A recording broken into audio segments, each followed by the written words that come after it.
Podcast. The number one show to bring you all things Club América in English. From tactical analysis Pelota para la banda izquierda. to player updates. We've got you covered on all the latest news on Las Águilas. Now, let's start the show. This is the Eagle Eye Podcast.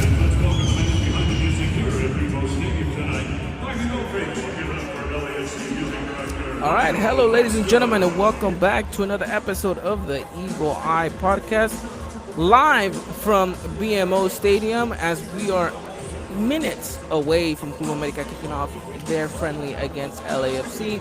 Joining me to talk about this game and to talk about everything Club América is none other than everyone's favorite cowboy, Dylan Jimenez. Dylan, how are you, man? Doing good. I'm excited for you. You know, it's not your first rodeo. Wish I could be out there in LA with you, but doing good here in Texas. Trying to stay warm. It's almost freezing out here. Well, I'll tell you one thing, Dylan. It's cold tonight, and I've been walking around with just this thin sweater. Probably should have brought a thicker coat. But hey, it's the love for the game and the love for the content, right? So it's for all of you guys, the listeners, the followers. We put ourselves through all of this for them. All right. Yeah. Definitely. Well, like you mentioned, Dylan, it's not our first rodeo here, and it's been, God, I don't know how many games we've covered already at this point, but it's always nice and fresh to see so many Americanistas in one building, and LA just seems to be the hub of Club América for at least the past year. So this friendly, whilst it doesn't have any significant value to the repercussions of whether we win or lose this matchup, it's still a pretty good opportunity for these fans to come out here, see their team play, and hopefully see their team win. And Dylan, we don't really get graced by the team to be at 100%. We usually are missing like 7-8 starters, but tonight we got a full house. Yeah, full house. I am interested to see how the starting will come out. I'm pretty sure you'll get that in a little bit. You usually get that too right before the team even posts what the starting 11 is. Not to do whenever we're sitting in the press box. But I'm interested to see how it comes out. There is, especially I think we want to see like how this game plays out because this is I wouldn't say a test, but a test in the sense to where like we see where this team stands after what we kind of think was probably the worst performance we saw so far this season this past Friday against Brooklyn. No, absolutely, and I'm glad you bring it up because it kind of would have gotten washed away with everything going on today, and then the quick turnaround that is Friday, Valentine's Day, with Club América playing against Necaxa. But there is something to highlight there against Puebla. The fact that this team didn't necessarily play its best game, grinded out a result, but still got 3 valuable points to continue to stat pad throughout the season. And like you mentioned, a lot is going to be riding on the line for a couple players tonight that are going to be given an opportunity to finally try to make a name for themselves and maybe convince Jardinette to get into the starting 11. Yeah, and I think too. Like we said, we'll know those line up in a little bit too. But I'm interested to see if any of the academy players, the U23 players, get a shot here too to continue the form that they had, for the first 2 weeks, and give a shot with some of the first two players, see how they kind of mix and everything. Because I think we kind of mentioned it earlier on in the season too. Especially with nobody coming in, nobody leaving either. A lot of these kids, they have a shot to make an impact later in the season, especially whenever we get into champions too. Yeah, one of those kids, the big name is going to be Miguel Ramirez, obviously on the bench tonight, is on the roster. I think he'll be interesting. And I just said he's on the bench. I have no confirmation. Watch him to be in the starting 11, Dylan. But he's one of those names that we've been pushing for. He hasn't had his best football this season with us, but he's gotten consistent minutes, and I think that's something to showcase that he's doing something right in practice. Just needs to fine-tune himself and get and find that rhythm that he finds in practice and put it on display on the pitch. So yeah, especially with some of these bigger names too from the first team too. Just finding chemistry with them too as well. Absolutely. And talking about these first team players, one that was always a given in starting 11, but now it looks like his time in America continues to fade, is Diego Valdez. He's going to be in the center of the eye of the storm in regards to all the Americanistas looking at him, and especially Jardine to see what he could provide, right? So much talk of, is he going? Is he staying? There's still a possibility that he could go to MLS, still a possibility that he could go to Brazil. He has to fight for that starting 11 spot, and it's crazy because we were praising this player not too long ago for being one of the best 10s we've seen in the past, 10 years? Yeah, I think so, Yeah, I think so, and it seems too like, regardless of how the situation ends, it doesn't seem like there's really like any bad blood. I think, Jardine thinks highly of Diego Valdez, and, vice versa with Diego Valdez thinking highly of Jardine. It's just, I think, you Chris said all the time that you are probably one of the two people in the group that says that it's time to go out for Diego Valdez. But I think I'm on that boat too. I think he kind of served his time here too. But I think it's time to find something else too. Which would have happened to me that would be brought in somebody else to fill in that 10th spot. But here we are. I'm not necessarily mad at it. Like I said, I don't think there's necessarily bad blood there, and I think everything's still good regardless. But we'll see how this turns out again. Yeah, absolutely. No bad blood whatsoever, but it's just the nature of the sport, right? Eventually, your big greats start to fall off their pedestal, and it's time to slowly ease our way and transition out of a life without Diego Valdez. And how controversial that may be to a couple people, but we'll have to wait and see what time tells. But I think we're on the same path here, Dylan, that there needs to be something done. But hey, I don't know, tonight he could come out, score 3 goals, and we're back scratching our head thinking, well, maybe he still has a couple years left in him. Yeah. So tonight will be an interesting game. Definitely. I think too, some of the injuries in the latter part of this stint here too have kind of hindered a lot of that too. So yeah, that hasn't helped him whatsoever. But I guess a lot will be answered tonight in that sense. And another player that looked to be for sure given starter and now unfortunately has faltered out of it due to his injuries is Rodrigo Aguirre. Buffalo was the star player last season for America, especially the form he found in Liguilla.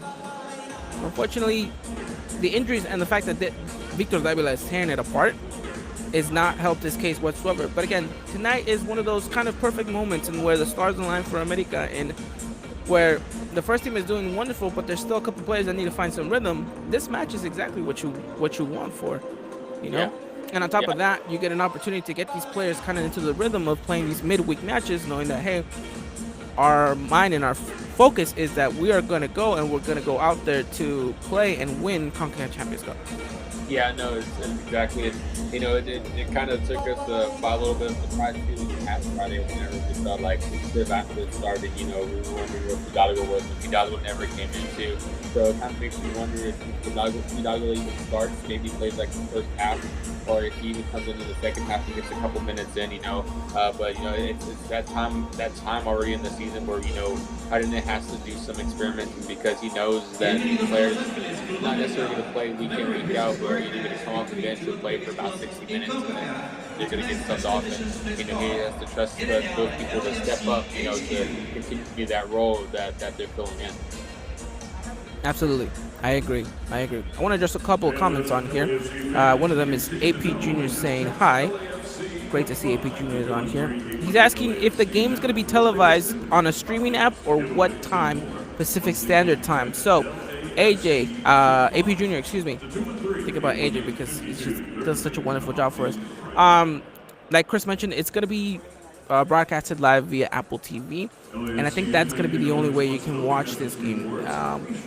I know you asked whether it was going to be on VIX.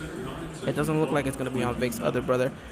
This game is 100% not organized by Club America.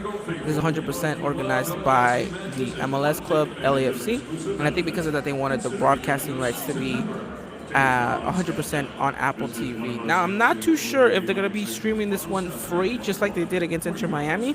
I didn't do my homework. I probably should have, but I would go in there and I would check and see if Apple TV is doing this game for free, just like they did against Inter Miami in Vegas. And I also would like to say that I am kind of in a club because if this video gets copyright striked, Dylan, I think I have no one to blame but the stadium and the DJ. Hey, well, the DJ's playing great tunes though, regardless. So Absolutely. He's getting the atmosphere going. I mean, there's very little seats filled right now. That's because there's a mountain of people that are barely getting off work and trying to rush through that LA traffic to make it to the game. So I'd expect to see the stadium a little bit more filled, like around the second half. We'll get a better idea of what this is going to be looking like. But yeah, shout out to you, AP Junior. Hopefully you get to catch the game. If not, then all I can say is keep an eye out on our Twitter. I'm going to be covering the game live, minute by minute, in the stadium, and AJ's going to be covering you guys with gifts and goals and all the reactions. All right, Dylan. I mean, what more could you add in to emphasize in this matchup, or at least what are you looking for this game? In these 90 minutes, what do you want to see? Just the players finding their rhythm on the ice. Especially like being starting. I'm kind of expecting to find some rust.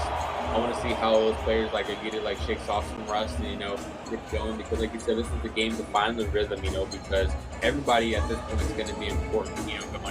Going forward to the rest of the season. Especially with champions. The league. Especially as injuries arise. We don't ever talk about injuries, but it's that possibility, especially if those players are going to be playing for a week. You got to think about those. You got to think about those too. But just who's stepping up really. What players can find the rhythm, especially if, like you said, Ramirez is there. If he can find some rhythm with some of his first team players, it's going to be huge in the end. And so just knocking off some rust from some players, finding free, and just being the reason why Hardiness should be considering them, whether it's starting on a Saturday or, sitting on the bench, hopefully grabbing 20 minutes at the end of the game.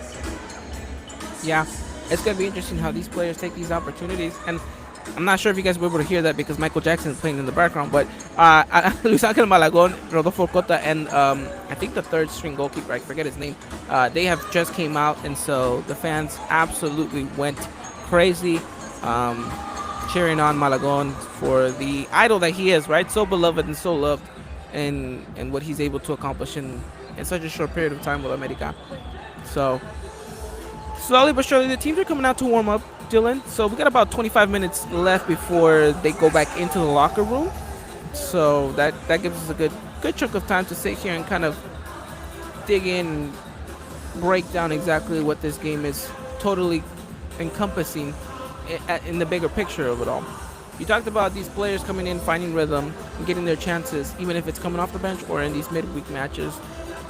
I think one thing, too, that I want to see is Andre Jardine, tactically speaking, he's been flirting with two formations in these past couple of games, right? Starts with the 4-2-3-1, ends up going to the 5-3-2 formation. I feel like he doesn't settle just yet. He wants to be playing his natural formation, but I think he wants to instill in these players that, hey, push come to shove, we might have to repeat what we did last season and get comfortable in this very odd formation. Yeah, and I think too, with it too, depending on how a Champions plays. I know we saw the roster already.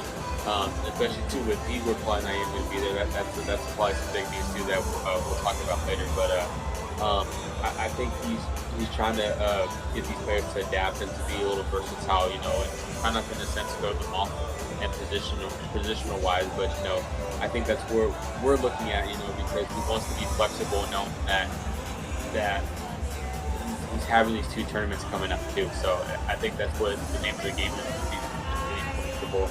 To be able to adapt, and I think we've seen this team thrive in both formations pretty much, and so I just think, like I said, just being flexible and just knowing the name of the game at this point.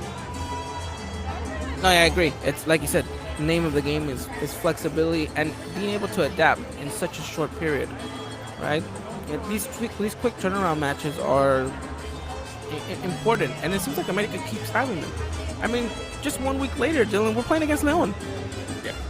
So it's, I know we complain a lot about these players not getting the rest that they need, that the games come thick and fast.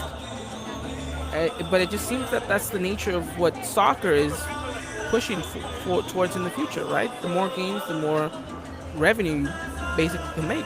Obviously, at the end of the day, this is a business for the higher-ups, and they want to cash in as much as they can. So the players need to find a way to adapt. And this is the importance of having depth in your squad. And it's something we've preached for as long as we've been doing this, Dylan, is that America needs to have a solid team on and off the bench.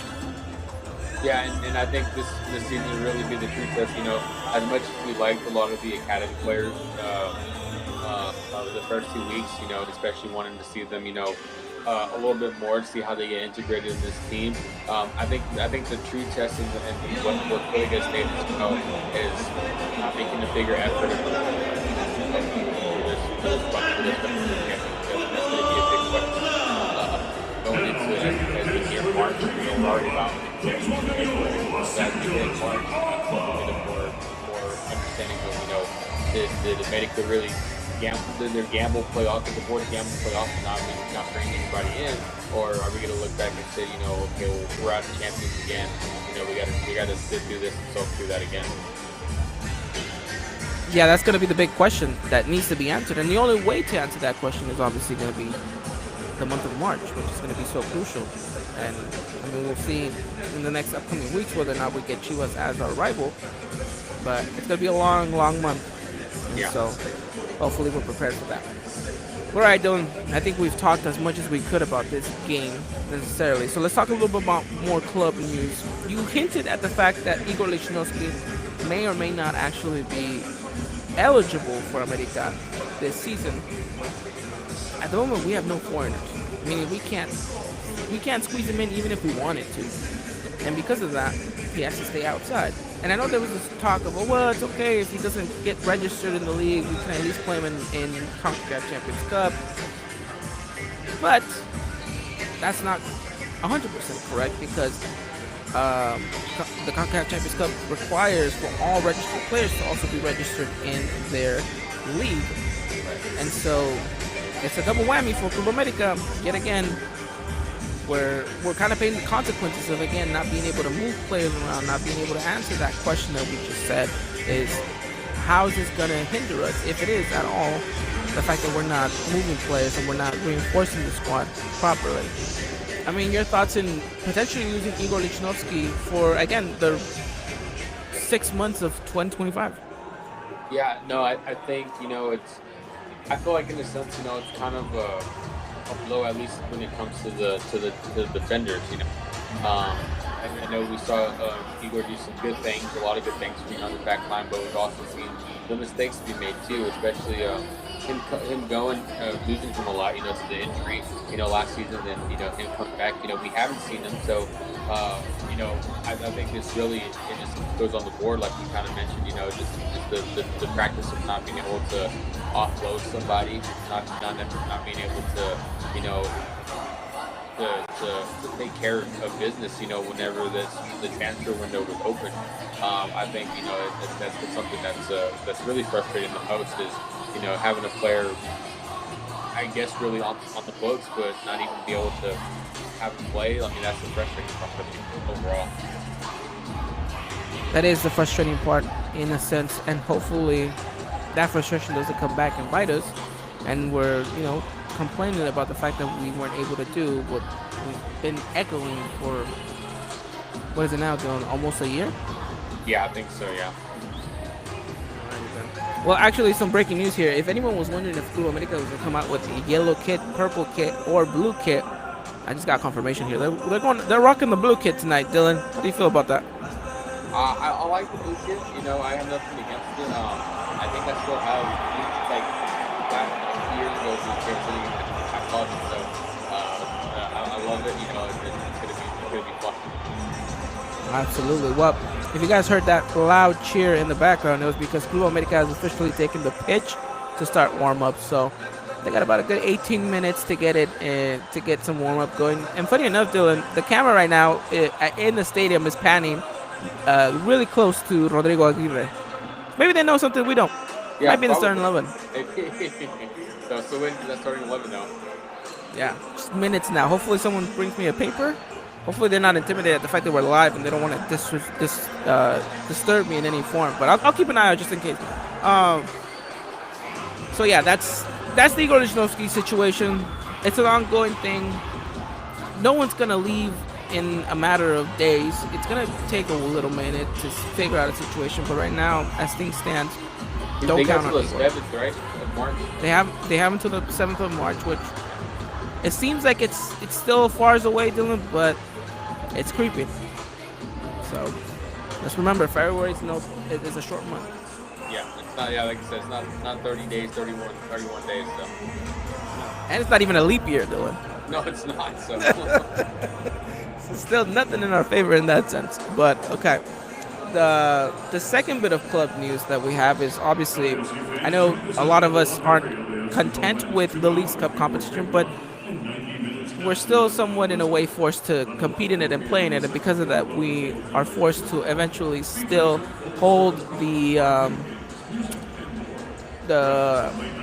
God, I'm blanking out here with the word I'm looking for. The obligation to win it.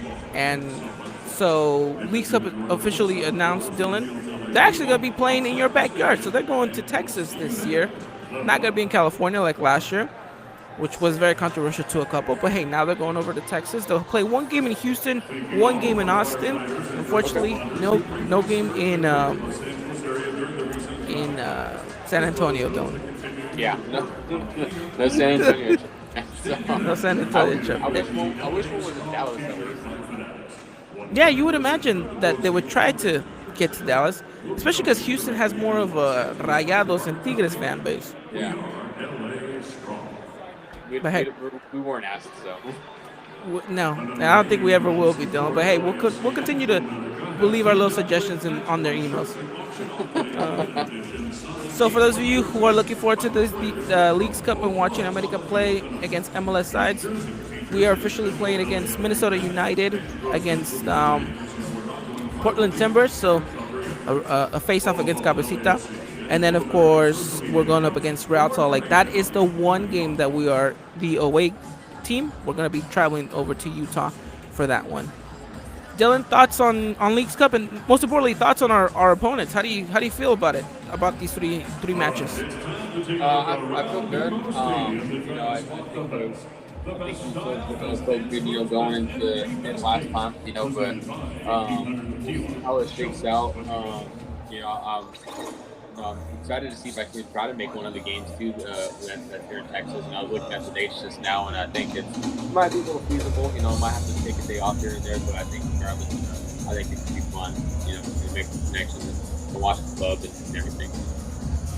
Yeah, and we got to see if we can get you down here to Carson, California for the Campeones Cup.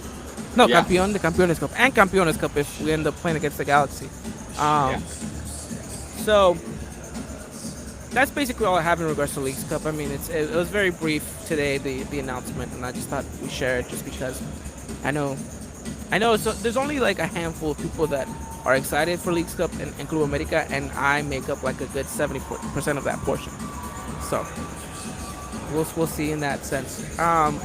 Just quick update right now in the stadium. I'm seeing a lot more seats being filled. A lot of yellow. I was expecting a lot more LAFC, but it looks like it's going to be predominantly Club America. Well, those LAFC fans are going to want to put on yellow instead of whatever color, or instead of gold and black, so. I'm surprised they're not wearing the Chivas USA jersey.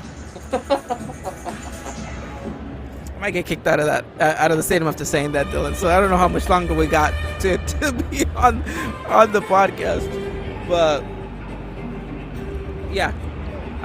Anything else you got in regards to Club America and what's been going on? No, I think that's it for me. Now you can go and enjoy the press box and probably the press food, and then enjoy the match too. Yeah, they got a very, very enticing salad that I'm keeping a close eye on that I might go try right now. So, but yeah, hopefully you guys have enjoyed this live show. Hopefully you guys enjoyed the experience and the music. The DJ's been doing a fantastic job, so hopefully this does not get copyright strike. But Dylan, thank you so much for taking out the time, man. I wish you were here, buddy, because covering a game by yourself is not easy. And whenever we get to do it together, man, it's so much fun, but it's also just that much more easier. Yeah, exactly. Yeah. Hopefully next time we do cover a game, we're not walking like we did in San Antonio. Absolutely. And you know what? I think we got starting 11s here. So before we wrap up the show, I got confirmations on starting 11 here. So, all right, Dylan, this is what we got. Club America is going with Rodolfo Cota in goal. We got Dagoberto Espinosa, Israel Reyes, Ramon Juarez, and Cristian Borja. In the midfield, we got Richard Sanchez, Eric Sanchez, and Alvaro Fidalgo. In the midfield, in the forward positions, we have Alejandro Sendejas, Brian Rodriguez, and lo and behold, Victor Davila gets the nod ahead. And hopefully, I like that, Dylan. I didn't like that we played him on the wings against Puebla. He kind of dwindled a little bit. And now he's back in the forward spot where he was been shining. What more can we say? You like it? Yeah, I like it. Like I said, I think I doubt we see Hidalgo obviously the whole game. Like we'll probably play the first half, and then that's whenever those subs start coming in. But I like it. I think it kind of seems like to me how do they want to keep rhythm going with some of these players, and so probably the first match for a lot of them, and then start making the substitutions. All right, scoreline prediction, and who scores out of the starting 11? Since Davila's back in four, Davila scores for sure, but I'm gonna go with a 2-0 for America win. 2-0 to upset the LAFC home fans, which I promise you is not that much. I like it. I'm going 3-1. I think maybe they nicked one, towards the end, but America stamps authority on foreign soil and continues that good run of form because we need it. We're going to need it going into Necaxa. Yep, I 100% agree. So just hope for a good game too. No injuries out of it either. Absolutely. All righty, Dylan. Well, again, thank you for taking the time out to come and talk all things Club America. Enjoy the matchup. I will do my best to make you guys proud over here on this end. And thank you guys again for everything. You guys have a wonderful night. Take care. And again, live from BMO, it's been the Eagle Eye Podcast. Take care. And as always, Arriba America. Good night. Ladies and gentlemen, this was another production of the Eagle Eye. I don't know why the videos aren't playing.